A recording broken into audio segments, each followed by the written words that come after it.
Good evening. Hi there, Brian. How are you, sir? Good. How are you? This is our 100th event here. We should have a glass of champagne. Yeah, exactly. Exactly. Did you, oh, it's a recording. We don't have to do that necessarily. Yeah, I stopped it when I got on, but you can stop it again if you want. But just make sure you start it again. Yeah. So when I go into webinar, do I have to start it manually? Otherwise, I'll just keep recording before I forget stuff. I don't know. I cannot forget to record it. That's very important. It's paused right now. The press recording in progress. There we go. Good. Let's see. And I'm going to do something. I will just read from my screen. It's better than looking down with my introduction notes here. But you have to start the webinar. Yes, I'm almost ready here to do this. All right. Are we ready for the liftoff? Yep, I'm going to mute. Okay. Let's do this here. Of course, you guys know once I start, they have to kind of enter the room, so it takes a little bit, but you guys have been there, done that. So, all right, let's do this. 3, 2, 1, lift off.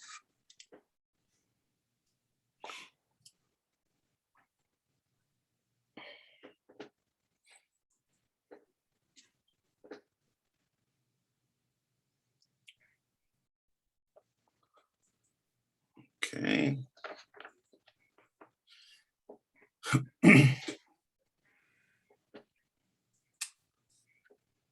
Well, thank you for joining us. We'll wait a little bit until everybody has a chance to enter the webinar.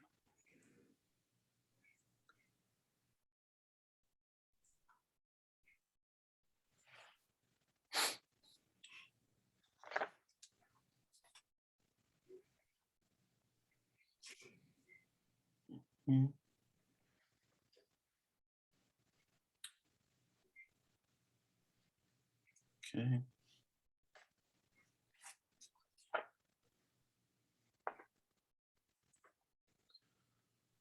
All right.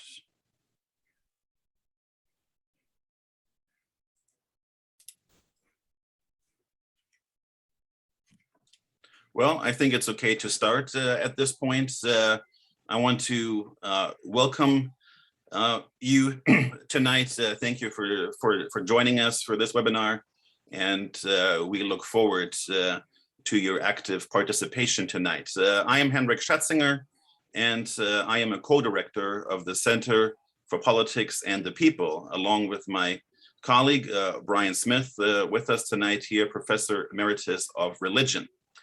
It is my great honor to introduce our speakers today, Jennifer Lawless and Denny Hayes, authors of Newshole, The Demise of Local Journalism and Political Engagement. The book was just published by Cambridge University Press. Jen Lawless is the Commonwealth Professor of Politics at the University of Virginia.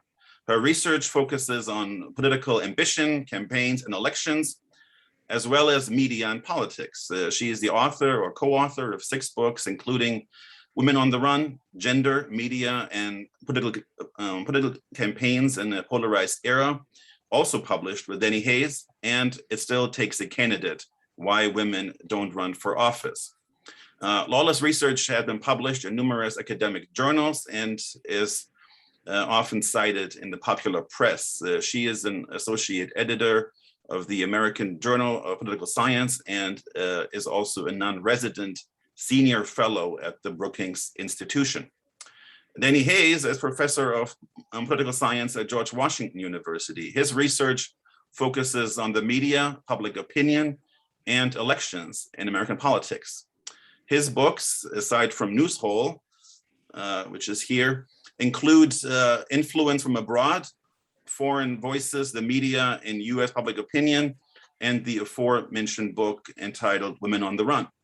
Hayes' research has also been published in numerous academic journals, and he has also served as an editor and contributor for The Monkey Cage, a politics and political science blog at the Washington Post. let me just say a few words about the book, News Hole. News Hole is an empirical study that demonstrates the interconnectedness between cuts to local political coverage and Americans' reduced engagement in local politics. The authors present a lot of empirical evidence in the book, but I will leave it here at just one finding about local political reporting over the last 20 years. Overall, coverage of local politics, that is mayors, city and county governments, as well as school boards, has fallen by 50%. Yes, 50%. So let's talk about the implications of this finding, as well as many other findings that we can find in the book, and also look at whether demand for local news can be boosted. Jen Lawless and Denny Hayes will present their main argument in the first 20 minutes of the webinar, and then we will go to the Q&A. Thank you already for those who submitted questions prior to the event. And also feel free to use the Q&A function to share your questions with us as moderators. So with that being said, welcome Jen and Danny, and thank you for being here with us tonight. Thank you, Henrik, for that generous introduction. I'm going to go ahead and share my screen, so hopefully everyone will be able to see the slides.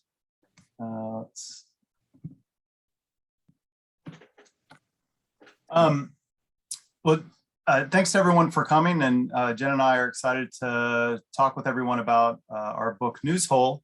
As Henrik mentioned, what we'll do is we'll speak for about 20 minutes, provide an overview of the book and some of the evidence that we offer in the book, and then look forward to taking some questions. So it's pretty common these days to see headlines like these bemoaning the decline in voter turnout in local elections and mayor's elections. And this has been a trend that has been in evidence for the last few decades in the United States. Just to give you a sense of one way to see the trend, is that if we look at voter turnout in city elections between 1980 and 2009 in two large American cities, Philadelphia and New York, we see that in the 1980s, turnout in Philadelphia and New York was between 67 and 52%. By the 1990s, turnout had declined to the 40s. And by the 2000s, it was down to 33% in each city. This is something of a puzzle because at the same time that voter participation in elections for mayor and other city offices has been declining, not only in these two large East Coast cities, but in cities all across the country. Voter turnout in national elections, presidential elections in particular, has been going up. At the same time, education levels in the United States have also been increasing, and information is more accessible than ever via the internet. These are trends that would suggest that participation in politics at all levels, including the local level, should have gone up. But the opposite has happened. And in the book, which we'll talk about tonight, we make the argument that this decline in local political engagement, voters' lack of knowledge about local politics and their declining participation in local elections has a lot to do with the economic upheaval within the newspaper industry over the last couple of decades.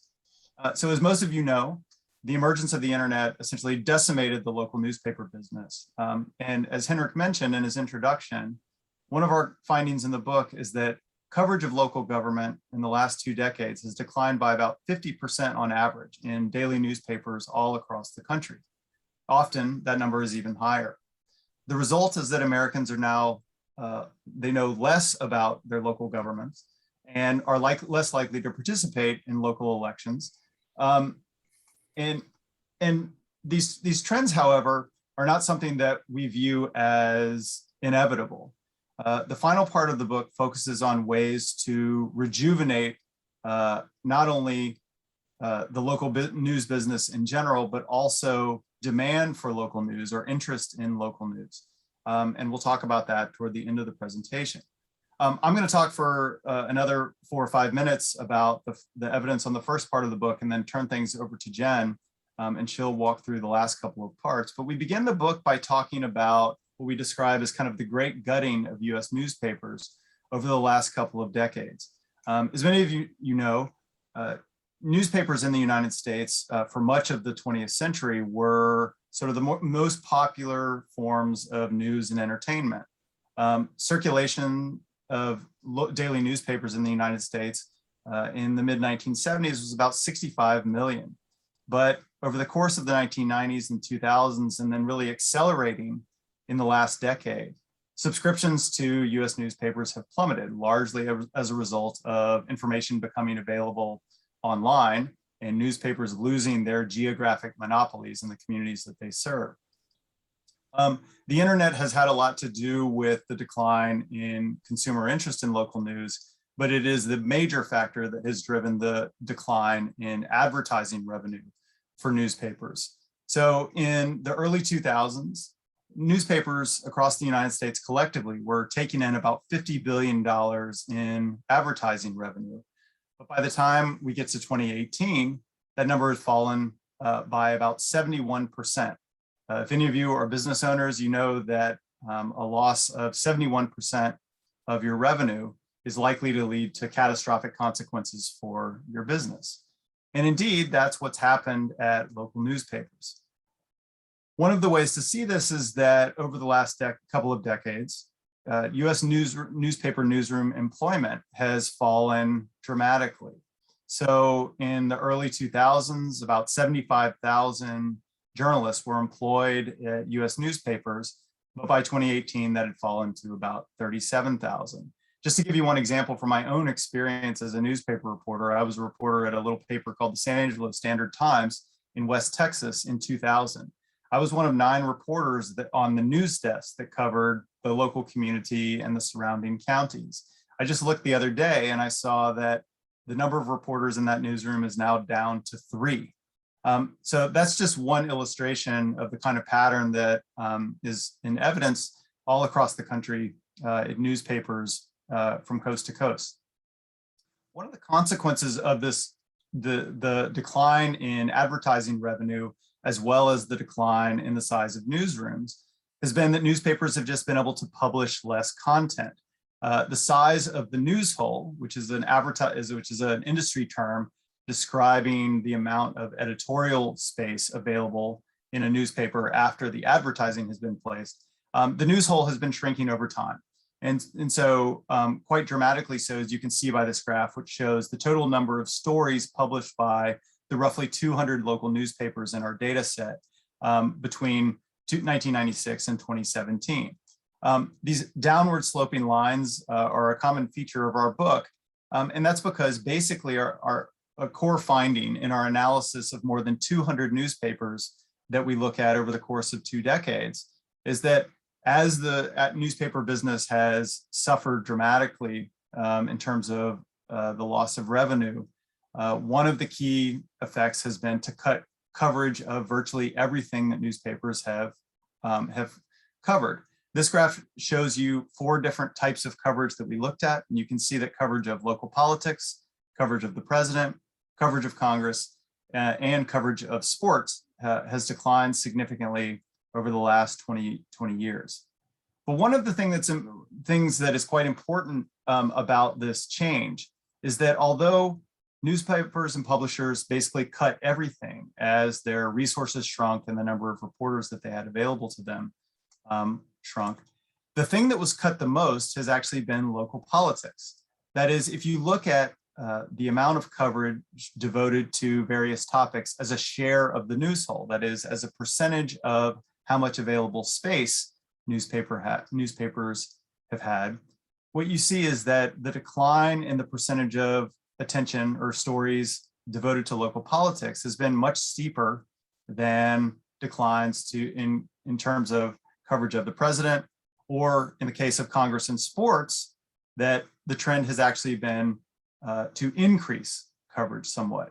And so what this means is that as publishers had to make hard choices about what to keep and what to cut, it was coverage of local government and local politics that was most likely to be eliminated.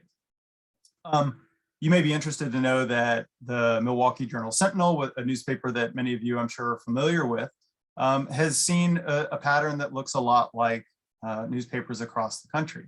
as just one example, in 2006, the percentage of the newspaper's news hole that was devoted to coverage of the mayor and the mayor's office in Milwaukee was about 3.5%, but by 2017, that had declined by about half, down to 1.8%. It's not just coverage of mayors that has declined over time. This graph shows that coverage of all types of local government, including city government, school boards, and county governments, have also declined. And as we describe in some detail in the book, the effects of, or the decline of education coverage of school boards and county governments has been more steep and more severe than coverage of mayors or city government. The argument that we make in the book, and we have some evidence to show that this seems to basically have to do with a lower return on investment for newspapers of that type of coverage. School board and county government coverage are relatively expensive given the profits that they bring to newspapers. And so forced to choose, newspaper publishers decided to cut that coverage. So the question that then faces us with this landscape is, what is the effect of that on the way that on citizens' engagement with local politics? And I'm going to stop here and turn it over to Jen, and she'll talk about the rest of the book.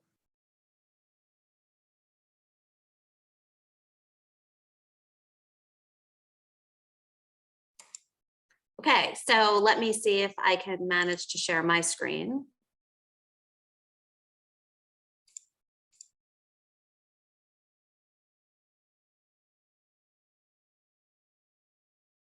Hold on, sorry. It's not here. One sec. Sorry, we practiced too. This is really terrible. It's okay. I got it.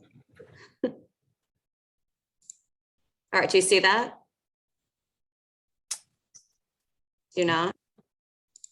No. Jen, I can just share my screen and then just advance the slide. I got it. I think I got it. Did I get it? Yes. Okay. Sorry about that. I did want to note, by the way, that I just saw in the Q&A, there was a question about whether we were looking at daily newspapers only. We are. So the analysis that Danny just discussed, as well as the results that I'm going to be talking about now, are based on about 200 daily newspapers across the country. So the basic issue is that the news hole has been declining, that overall coverage of city government, of school boards, of mayoral coverage, all of these things have gone down. The question becomes, though, does it matter? Does this matter for citizens? If there's less news coverage, but people are able to get information about what's happening in their communities from other sources, then it's a shame that newspapers are going out of business, but I think it's normatively less damning than if there are major consequences for civic engagement. And what we find in the book is that there actually are major consequences for civic engagement. So one way to look at the consequences of this shrinking news hole is to look at political knowledge. And so we asked in a series of national surveys over the course of several years whether people knew who their mayor was. We also asked whether they could identify who their attorney general was, various school board members, different issues in their communities. The results that I'm showing you here for mayor are indicative of what we found across the board. In 2016, 2017, and 2019, we see that people who read the newspaper, so those are people who are in the light gray shaded boxes, are far more likely to be able to identify the mayor of their city or town than people who don't read the news. So right off the bat, there's a clear relationship between what is being covered in the local newspaper and people's political knowledge about what's going on in their communities. It's not only political knowledge that is affected by declining coverage of local politics, though. We also see that people's interest in local politics declines as newspapers are writing less and less about it. So here we have a quick analysis based on Google searches. Google search trends indicate what people are searching for in their communities, and you can break this down by city. And what we see here is over time, going from 2004 to 2016, search popularity about city government tracks pretty well with the total amount of newspaper coverage in those cities of city government.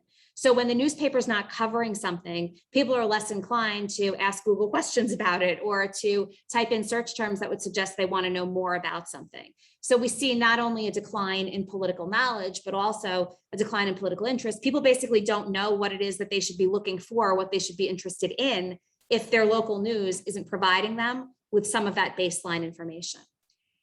And it also matters for political participation. We conducted a series of analyses where we were looking at voter turnout in cities from 1993 through 2011.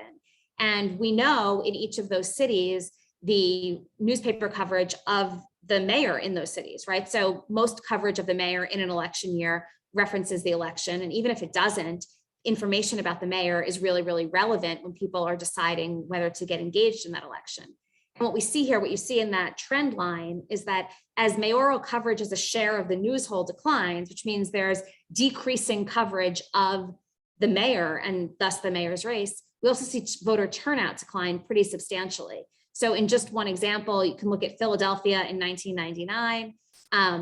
Mayoral coverage was about 10% of the news whole, and voter turnout was about twice as much as it was in Wichita, Kansas in 2007, when mayoral coverage was, about half the news whole. So whether we're looking at political knowledge, political interest, or political participation, there are very, very clear effects at the citizen level when we look at declines in coverage.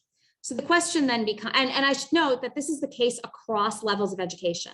So what's a little bit different here than what we see at the national level is that when the local newspaper stops providing coverage of what's going on at the school board or at City Hall, there aren't alternative places for people to get that information. So regardless of whether you're a political junkie and highly educated or somebody who's not educated at all, you take a hit because there aren't these alternative outlets whereby you can sort of suck in all of this information. At the national level, if you're a political junkie, there are now tons of opportunities for you to indulge your interest like never before. And if you're not at all interested in politics, you can pretty much stay away from it altogether. At the local level, such is not the case. So the question becomes, how can we save local news? We know that it's been declining. We know that it matters. This suggests that we need to do something to get it back. Or in layman's terms, how can we get people to start following what's going on with their member of Congress as opposed to following the Kardashians? It's the only joke for this presentation, so you should now laugh if you're at home by yourselves. All right, so how can local news be saved? We think that there are many supply side efforts, including local startups, that are really, really important. So investing in reporters, sending reporters to cover what's going on in local newspapers across the country are obviously important. Coming up with different business models whereby it's easier for these outlets to produce local political content obviously matters. But something else that really matters are demand side considerations as well. It's one thing to produce more news, but if no one's interested in reading it, and if no one's going to subscribe to it ultimately, it's difficult to sustain it. But we actually think it's possible to boost demand. Now, there's no question that people are less interested in local than national news. And that's certainly partially because national news is pretty sexy. There are scandals, there's craziness going on. For the last 4 years, we had a president who pretty much every day of the week made it too good not to tune in. And by too good, I don't necessarily mean, normatively good. I just mean too appealing not to turn in. But most people actually believe that local government matters. They just don't think about it. But when we ask them whether it's important to them and whether it's important to being able to follow what's going on in their communities, they believe that it is. They think it's relevant. They think it's vital to follow. And they also think that it's part of being a good citizen.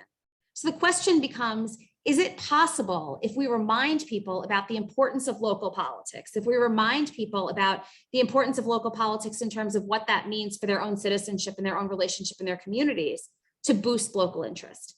And a series of experiments that we conducted and that we highlight in the last chapter of the book provide a pretty optimistic view of the future. We do think that we can boost demand. So I just want to spend a minute or so summarizing what we found and hopefully leave us on a semi-hopeful note. So the first thing that we found was that local news consumption probably can go up after you remind people about the importance of local politics. So what we did in a national survey here was we basically asked people lots of different questions. And then at some point in the survey, we gave them a series of headlines to click on. And we said, which of the following headlines would you find interesting? Would you want to read a full article about? And one of those headlines had to do with the city council. And what we found was that people who were told before they answered that question that local government and local politics does important things and that it's an important part of being an informed citizen, those people were 5 to 6 percentage points more likely than those who were not told that at all to click on that city council story and to say that they'd be interested in reading that headline. Now, these aren't hugely dramatic effects, but it does suggest that you can get a 6 or 7 percentage point boost just by reminding somebody that local politics matters and local government does important things. In addition to that, what we found was that this is not just cheap talk. This is not just people who are sitting at their computers who are saying, okay, yes, now I'm going to click on that survey. We found that reminding people about the importance of local news can actually affect their real political behavior. So what we did was we conducted 2 exit polls in Virginia. So one in the Arlington area in the fall of 2018 around the midterm elections, and another in Charlottesville in 2019 during the off-year elections. And we basically asked people, in addition to who they voted for and some basic demographics, whether they'd be interested in subscribing to a local news digest. For the Arlington study, this was Arlington Now, which is just a local startup that provides on a daily basis a digest of headlines that are important in the community. For the Charlottesville study, it was the daily digest of news in the afternoon provided by the Daily Progress, which is the local newspaper serving the Charlottesville area. And what we found was that when we told people again that local government was important, that following local politics is an important part of being an informed citizen, just in one sentence on this exit poll survey, they were significantly more likely to give us their email addresses so that we could sign them up to receive this daily local news digest. Now, the overall numbers are not that substantial, right? Even in this informed citizen group where we told people that following local news is an important part of being an informed citizen, only about 12.5% of people gave us their email addresses. But that's about a third more than the people in the group that received no message whatsoever. So this suggests that even one sentence, a very, very simple prompt on a survey when you're coming out of the polling place is enough to sort of generate a willingness to say, yeah, I should probably follow local news, sign me up. And what's really important here is that it was particularly effective among voters under the age of 65. Now, we know that, unfortunately, the overwhelming majority of newspaper readers are not 18 to 24. Many of them are, still holding and reading a hard copy newspaper, drinking their coffee in the morning, and they're in their 70s, they're in their 80s. And so in order to sustain these newspapers, we have to make sure that people of younger generations are just as interested and just as invested in subscribing to them. And what we found was that our experimental treatments are particularly effective among that younger group. We were able to actually get those under the age of 65 up to the same level of interest as those who are 65 and over, which is vital. So at the end of the day, where are we? Well, local democracy without local news is not functioning so well. There's less accountability and more corruption in local government when there's less coverage of local government. People don't know what's going on with their local officials. They can't really hold them accountable. There's also less participation and more inequality. We know you're less knowledgeable, you're less politically interested, you're less participatory. And this is particularly the case, in areas where there are no alternative outlets. So in rural areas and in areas that are served by particularly small local newspapers, the decimation of those outlets is very damning because there aren't these local startups, there aren't alternative outlets where you can get this information. There's also a smaller sense of community, a lesser sense of community, and more polarization. We wind up seeing trends that look more like what we see at the national level. But there's a clear and easy way to fix this. It's just not a costless way to fix it. And we have to start thinking strategically about how to engage simultaneously in both these supply and demand side efforts to save the local news environment. So let me stop sharing my screen, and that's the end of the formal part of this presentation. All right, thank you so much, both Jen and Danny. And now we're going to questions. We're going to start with some of the questions that we already received, and then we'll kind of move over to some of the questions that we're going to get tonight. We have, two questions that in some ways kind of relate to kind of your research design and the broader kind of sphere here. So one is from Becky Matsky, professor of history. So she is wondering, do the authors, do you have any thoughts about the expansion of social media apps like Nextdoor or Neighborhood for hyper-local discussions, and how those may impact users' understanding of local issues and participation in democracy? I will just maybe add one more note. For example, in Ripon, we have something called What's Up Ripon as a Facebook group, and the group has 6,400 members, and we are in a town or in a city of 8,000. That's a huge number, and we have seen people engaging in political discourse, and we have seen even city council members posting videos and conversating, asking for feedback to citizens. So I guess in some ways the question is, maybe yes, local newspaper coverage has gone down, but maybe the conversation has just shifted to other places, and so maybe things aren't that bad. How would you respond to that? So I think in terms of empirically, the effect of those kinds of forums, we didn't empirically try to test for the effect of people's engagement in that. But I think that our research suggests some skepticism about the prospect of those kinds of forums, whether on social media or in other ways, filling the void that's left by local newspapers. And there's a couple of reasons. So one is just that the people who are most likely to sort of engage on those groups are likely to be the most highly participatory people in the first place. That is, the people who want to get into a discussion with their city council member on this group, for example, are likely people whose participation is probably likely to be high regardless. The effects of the declining levels of coverage in local newspapers have a much broader effect among a much broader subset of people. So I think that's one reason to be somewhat skeptical that these kinds of groups are likely to lead to a broadly engaged or informed electorate that newspapers have historically sort of helped support. The other reason is that although social media is often identified as a potential solution to this problem, the reality is that the declines in political engagement at the local level have been happening at exactly the moment that social media use has been increasing. So that just suggests, on its face, that the two are actually negatively correlated. Now, we're not arguing that people who use social media are less likely to participate in local politics, but the two trends don't track together at all. And that suggests that for whatever promise that kind of community engagement might hold, in reality, it has not yet substituted for kind of the basic reporting that local news organizations have traditionally done.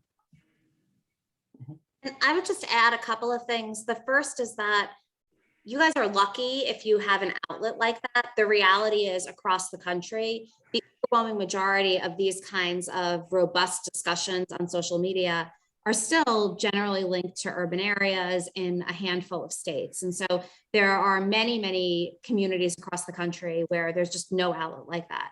The other thing that I would mention is as we were doing the research for this book, we interviewed several dozen journalists, and a lot of them pointed us to various local Facebook groups or online sites where, people would tell them, oh, this is where the political discussion is happening. And we visited those.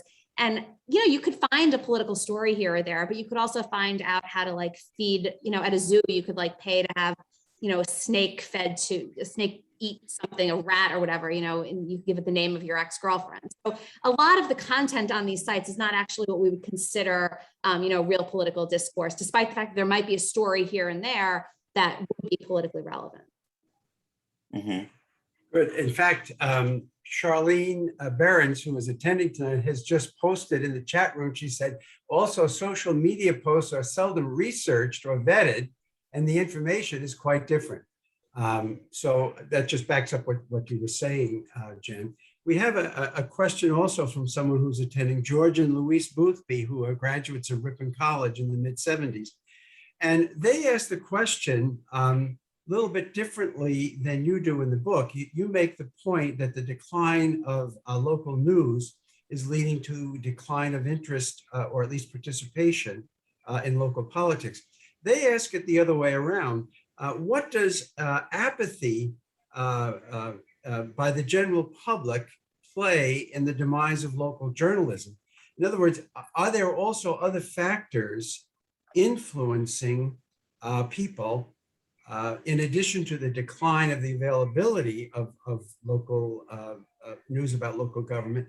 Are they possibly being turned off in general from politics and not really interested, less interested, and that has had an impact on their following or their purchasing of local newspapers? Did you consider, in other words, the influence coming the other way and there being other factors? You've shown a correlation, but are there other factors influencing local people other than the decline of the local newspaper, why they wouldn't be interested? I'll take a shot at that, and then Jen can correct me if I'm wrong. I mean, I think our perspective, and we have some evidence for this in the book, is that of course it's both things. It's absolutely true that some of the decline, I mean, some of the reasons for the troubles of local newspapers is because of weak demand and consumers going elsewhere because they're interested in, as Jen mentioned, stories about Donald Trump's craziness more so than they're interested in the zoning ordinances that are being debated by the city council. And so the decline of readership of local newspapers and the weakness of demand for local news startups is certainly part of the story. It's not entirely local newspapers driving down participation because their coverage has become less thorough or not as good. So both things are happening. And we don't want to, we're certainly not making the case that the decline in local participation or local engagement is exclusively about local newspapers. It's about a lot of things. It's about the decline of machine politics in cities all across the country with corruption reforms over the last half decade. It's also about changes in the organization of society and suburbanization and other trends. Those factors all matter as well. But it is clear from, like a lot of different pieces of evidence that there's also a causal role for the changes to the information environment at the local level, even as some of those changes have been precipitated by the exodus of consumers from local news sources to national ones. So I think both things can be true at the same time.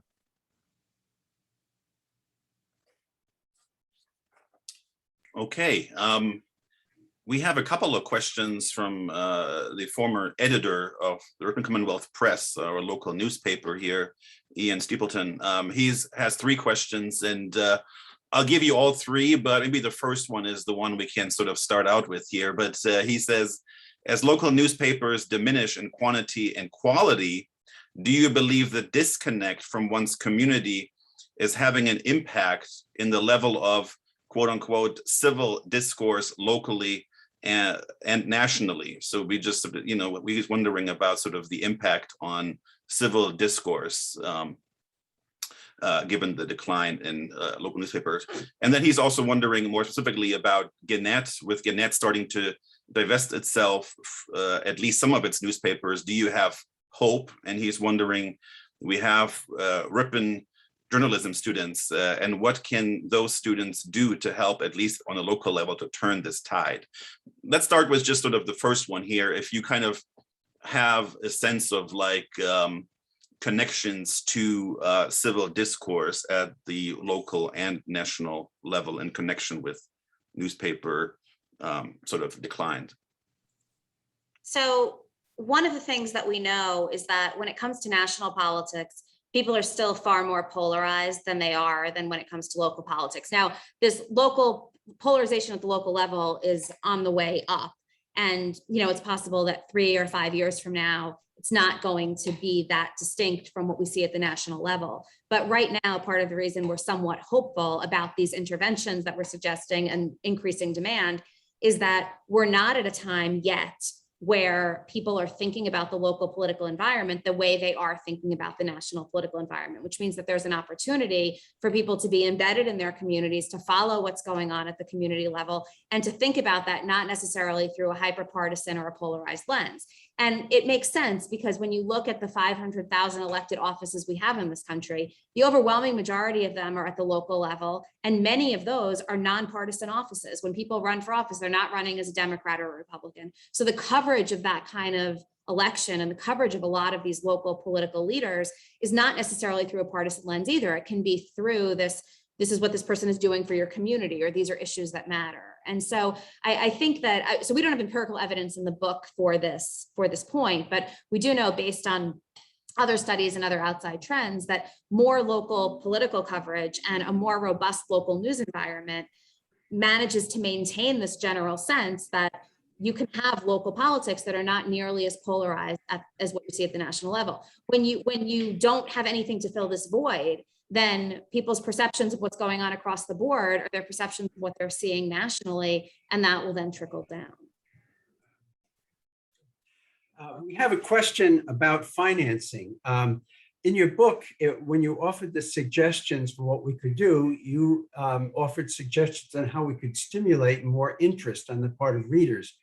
But I didn't see anything in the book that handled what to do about expanding resources, financial resources.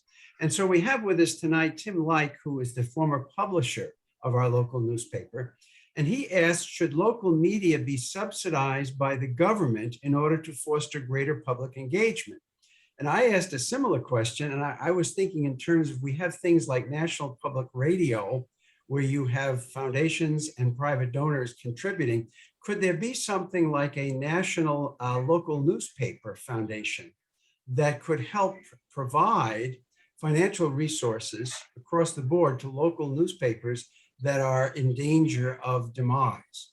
So are there public and private resources that could be tapped? Do you think that that's a possibility right now in order to save local news reporting? I think our perspective is that we should be trying everything. And the fact that we don't address a lot of directly the supply side solutions for local news is not because we don't think that they're valuable, but because they're covered by others elsewhere. And so the focus in the last part of the book is about sort of a new argument about trying to increase demand. I won't speak for Jen. We've talked about this some, but my own view is that federal subsidies for local journalism is a valuable thing. It's not uncontroversial, of course, and would be a departure to some extent from existing policies. Some journalists aren't in favor of it. I think it would be a good idea because I think we view local news as a public good in the same way that public health or access to medicine or vaccines or whatever is also a public health issue. And so I think that that's a worthy investment by a government. That's not an uncontroversial position, and lots of people don't think that that's a good use of resources, but I think it would be worthwhile. I also think the kind of network that you're describing would be worthwhile. But I think ultimately our view is that neither of those solutions on their own is likely to be sufficient to save the local news industry, because if there is no audience, then those efforts are unlikely to succeed anyway. Imagine a situation where Congress passes a piece of legislation, whether as part of the Build Back Better bill or some other standalone piece of legislation, in which local news organizations are given tax breaks for advertising revenue and the various mechanisms to try to provide some subsidies for them. And then 10 years down the road, the local news industry still has a tiny readership and suffers from a major demand problem. I think that would be quite a blow to the backers of this measure. And so I think our view is that we also have to think creatively about ways to bring the audience back in an era when they have all kinds of choices. And as Jen described, we have some evidence that people know that this stuff is important, and they know that keeping up with it is important. It's just not at the top of their head very often. And so we also think that some sort of national advertising campaign by a coalition of nonprofits or news organizations themselves that would remind people about all of the things that local government does, and that would stimulate their interest in local news. And we think that that's a particularly valuable path. And one thing that I would add is that it's also important to work on these supply and demand side efforts in tandem, because what we heard from many of the newspaper reporters as well was that, they're producing these stories. Viewers and readers are disappointed because the paper is getting thinner and thinner and smaller, and the subscription costs are going higher and higher. And so they want to see more content, but they're not going to subscribe until they see more content. And then they're going to expect even more. So it's this cyclical process where both of these pieces are going to have to be working together in order to build and sustain, an audience. Good.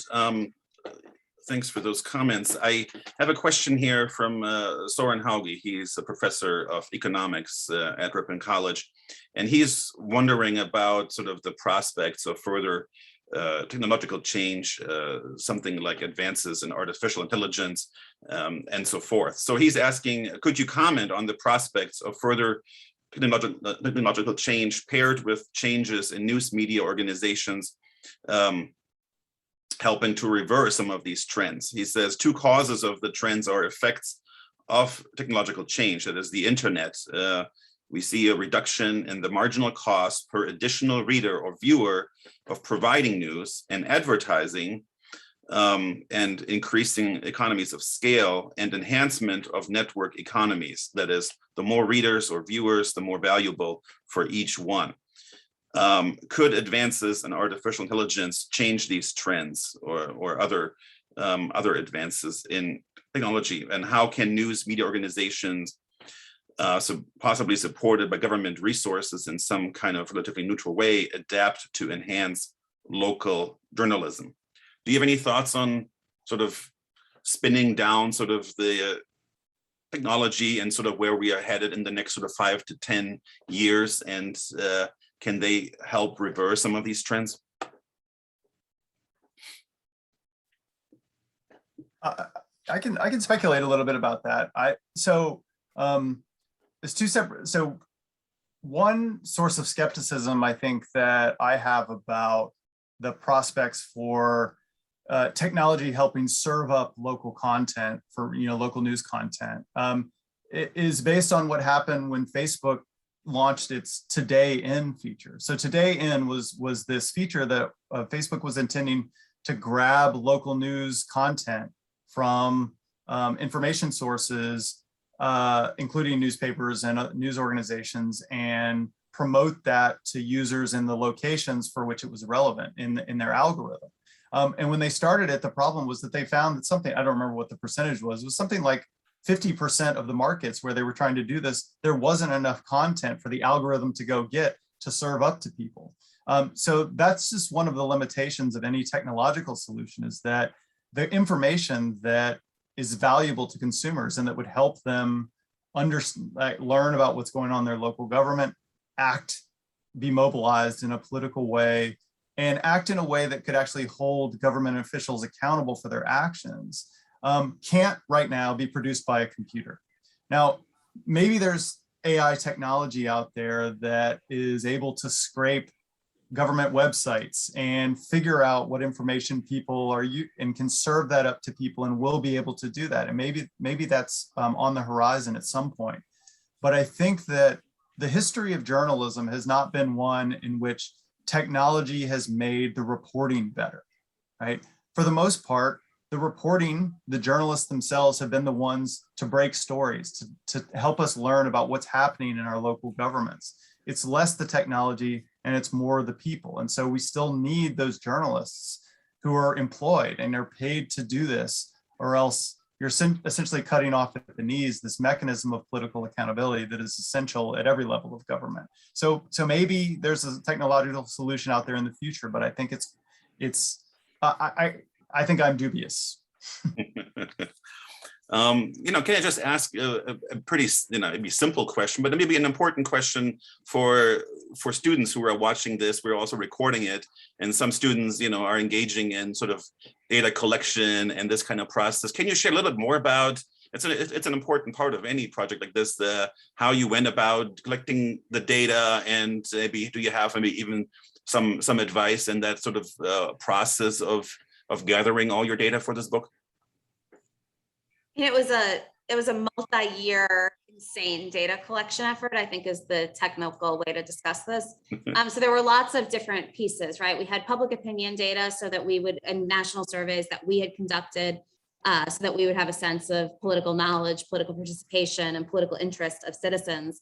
But then we also did content analyses of hundreds of newspapers going back in time and recorded every story that mentioned mayor, every story that mentioned the school board, the city council, the governor, the president, so that we would be able to track this over time. We also tracked in these local newspapers the total number of stories that they wrote each year so that we would have a denominator, because a lot of the research out there shows that there's a decline in the overall amount of local news. But if the decline in local news is similar to the declines in all other types of news, then it's unfortunate, but it's not particularly problematic.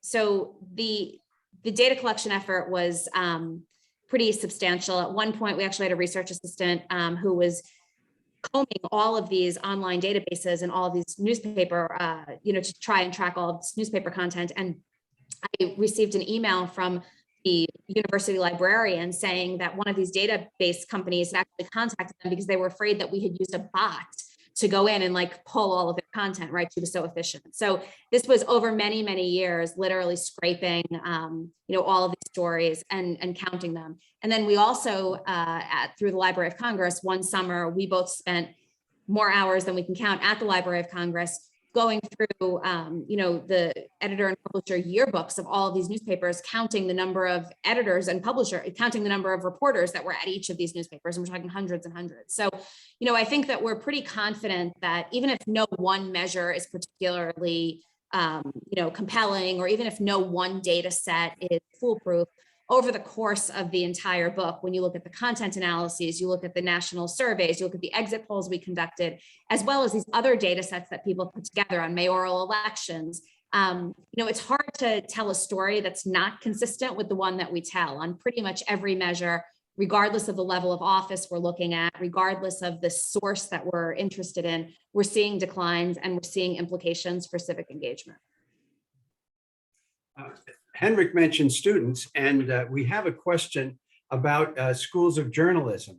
You don't touch upon this in the book, but how can you give encouragement to future news reporters not to become discouraged about their profession, but in schools of journalism, beginning to give them ideas on how they can help their future employers, newspapers, to expand their readership? Have you given any thought to education of the next generation of news reporters? What can they do to expand readership?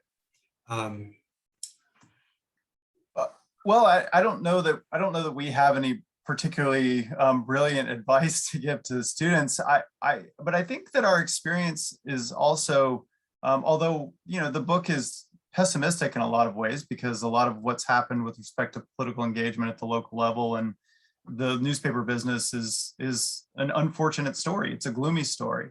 At the same time, there are some bright spots. And I think that one of them is that in certain places, certain kinds of communities and certain markets, there is a real desire for local news. So we have, as Jen mentioned, as part of this experiment that we did in 2018, we became familiar with this local news startup in Arlington, Virginia, just outside of Washington, D.C., called Arlington Now. And the publisher of that startup began it in 2010. It took him a few years, but it's now profitable. He's managed to expand the site beyond Arlington into other communities like Alexandria and Fairfax County, and has managed to create a successful business that does a lot of good public affairs reporting for local news startups. And so I think for journalism students, I think it's important not to be completely discouraged by the headlines about the decline of local newspapers or gloomy books like ours, because there are innovators out there, and there are places where there is a lot of energy being devoted to figuring out what the next generation of local news looks like. And I think the solutions are there, but I just think it requires not only innovative business people to figure out what those models are, but also enthusiastic students who are going into journalism, who are interested in covering local communities. I think it's very easy to get sucked into the world of Capitol Hill and be consumed by what national politics looks like.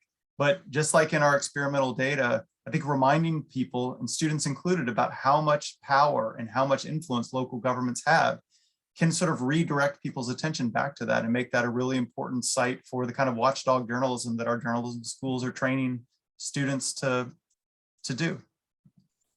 And I'd also note that there are some differences that we're seeing in newspapers now. So the Providence Journal is an example. I lived in Rhode Island for 6 years. I ran for Congress there. I was intimately familiar with this newspaper. A few years before that, it was publishing twice a day. You could get the Providence Journal and the Evening Bulletin. It's now decimated. There, you can count on one hand the number of reporters. But the Boston Globe saw this as an opportunity, and they actually established a Rhode Island bureau.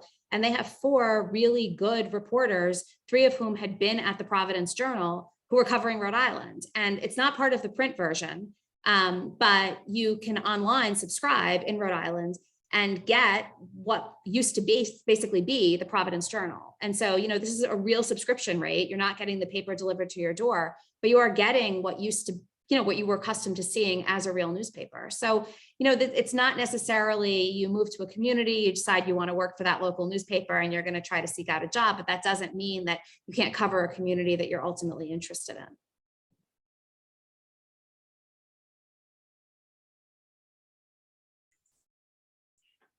There was a couple of questions about large news services like Gannett. What impact do they have when they buy up a local newspaper? What impact does that have on reporting negative local news? And when they begin to divest themselves of some of these papers, local papers, does that have an impact? In other words, how much influence in different directions do your larger news services like Gannett have when they are involved with local newspapers?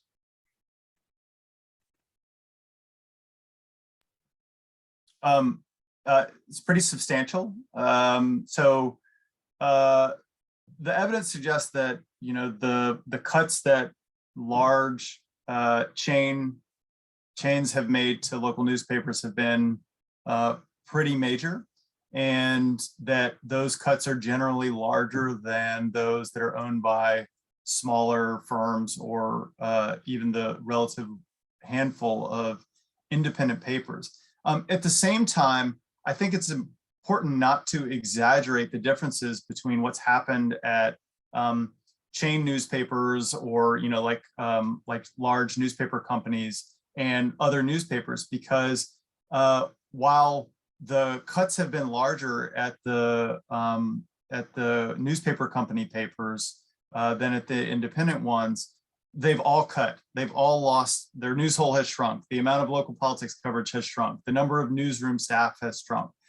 So it's sort of like the difference between, like you build a sandcastle on the beach and one of them is well fortified. That's like the independent newspapers, and the other one is not particularly well fortified. The well fortified one is going to stand up a little bit better to a wave, but they're both going to get basically knocked down by the wave. And although one might survive a little bit more. There's also a question in the chat about whether there are any examples of newspapers that have been successful in growing their news hole, and like what and how they did that. Related to this, I'd say that there are 0 papers of the 200 that we collected data on in our data set that between 2003 and 2017 did not see their news hole shrink. So there is no paper that doesn't have less content at the end of our time series than they had at the beginning. That said, there are some papers that have cut less. One of those that we talk about in the book is the Toledo Blade. The Toledo Blade, while seen a decline in its news hole, cut its coverage of local politics significantly less than many of other peer newspapers did. And one reason is because, and from having talked to the editor there, his explanation is that the owners of that paper, the Block family, had basically committed to the journalism at the Toledo Blade, unlike, you know, the Alden Capital and hedge fund owners who own these other papers who don't really care very much about the community. So the ownership structure does matter, but it's also important to note that the ownership structure can't save newspapers from the larger macroeconomic changes. Maybe I'll just ask a question more broadly in your research that where if you look at American sort of politics scholars, there's so much always emphasis at the national level and not that much focus at the local level, even though it's sort of changing slowly, and you're a good example of that. But if you think about, you know, if you had to write another book on just sort of local politics and maybe even local journalism or something along in that direction, did you see sort of other really understudied area where you think, why has this book not been written yet? And where would you like to see research go?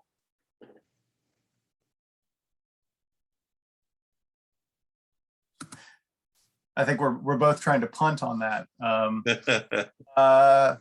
I mean, I don't know if this is a book-worthy project. I mean, I think COVID and COVID's effects on the news business is particularly interesting because on the one hand, it was, you know, it added further devastation to the business model of newspapers and news organizations that rely on advertising, just because restaurants and stores couldn't spend money on advertising since they didn't have business for some time. At the same time, though, there's definitely evidence that there was a resurgence in demand. That is, there was more interest in local news because of the pandemic, for obvious reasons, because so many of the decisions and because the virus spreads geographically, people cared about what was going on in their communities. And so most local news websites saw increases in traffic. So I mean, I think it's an interesting question about whether, like, in the long term, that there's some lingering reminder that lasts. And I think that could be an interesting research project. Of course, not to suggest that any findings that suggested that COVID had that effect would mean that COVID was good, but just that, you know, I think that's an interesting analytical question about whether a seismic event like that could serve to increase consumer demand for something that should have already been particularly important. Yeah, and I would say that I think there's a project, again, probably not book length, but about the relationship between political ambition and candidate emergence at the local level and the amount of coverage. And so we know that when people are thinking about running for office, most of the time they're thinking about, could they withstand what Hillary Clinton had to withstand in 2016 or what Joe Biden had to withstand in 2020, even if they're running for the local school board, right? They don't want people rifling through their trash. They're worried about skeletons in their closet, when the reality is no one cares about their trash or their closet. But I do wonder if there's a robust local media environment that is doing that kind of digging at the local level. You know, does that matter? Or alternatively, does major local media coverage of what's going on in politics make people more interested at the local level because they actually see that it is different and that the standards are different, and that the expectations are different? So, you know, I'm not sure in which direction, you know, the results would go. But given that so many, literally hundreds of thousands of our elected offices are at the local level, we still don't know very much about what causes people to run and what that relationship is with the local news. Mm-hmm. Thanks. I think these are the question that I have. Brian, do you have any final questions? No, you're muted. No, I think we've really covered the questions that the pre-registrants offered and our attendees. Let me just throw this out. What thoughts do you want to leave us with, Jen and Danny? I mean, you summed up very nicely, Jen, your suggestions on how to stimulate more demand. But what message do you have? Many of the people who are tuned in tonight are living in local towns. We have, as I mentioned to you before, some local newspaper people tuned in. We are a small community. What thoughts would you like to leave our audience tonight? Are there anything that we can do in our local town to stimulate more interest in our local newspaper.